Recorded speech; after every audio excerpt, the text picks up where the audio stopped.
আমি প্রবাস জীবনও কাটি। আমাদের চাঁপাইনবাবগঞ্জ জীবিকার তাগিদে অভাবগ্রস্ত মানুষদের একটি বড় অংশকে বাধ্য হয়ে চলে আসতে হয় ঢাকায়।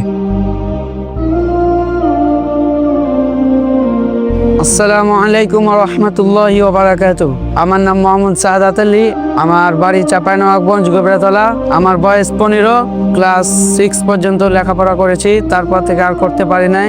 অভাব অনটনের কারণে আমি কাজ করতে চলে এসেছি।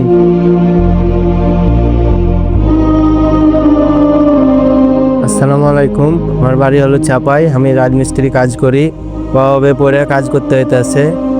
যদি লেখাপড়া করতাম তাহলে তো হাল ধরতে হতো না। এখন গরিব বলেই জন্য হাল ধরছি। এখন আমি আমার বাপের একটা পোলা, এই জন্য হাল ধরতে হয়েছে। এখন তো কিছু করার নাই, এখন তো কাজ করে খাইতে হবে। আমরা তো আর বড় লোক না যে বসে থেকে খাইতে পাবো। ছোটবেলায় তো আমি হইতে যাই শুনে লেখাপড়া করে যে ইঞ্জিনিয়ার না তো ডাক্তার হমু। এখন তো পরিস্থিতি শিকার হয়ে মনে করেন যে রাজমিস্ত্রির কাজ করতে হইতেছে। সেখানে বিপুল সংখ্যক রিকশাওয়ালা, রাজমিস্ত্রি সহ নিম্নবিত্ত মানুষদের টিকে থাকতে হয় কঠোর পরিশ্রম করে। আসসালামু আলাইকুম রহমতুল্লাহ। আমি মোহাম্মদ নজর আলী। আমার বাড়ি চাঁপাইনবাবগঞ্জ জেলা। আমি অনেক দিন থেকে রিক্সা চালাচ্ছি।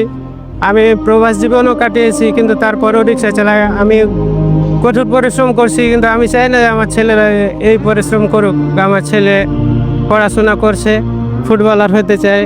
আমার বড় ছেলে জেলা পর্যায়ের খেলা শেষ করে সার্টিফিকেট পেয়ে এখন বিভাগ পর্যায়ের খেলায় অংশগ্রহণ করবে ইনশাআল্লাহ। তো আমি চাই আমি যে পরিশ্রম করছি এই পরিশ্রম যেন তারা না করে, তারা যেন উন্নতভাবে চলাফেরা করতে পারে।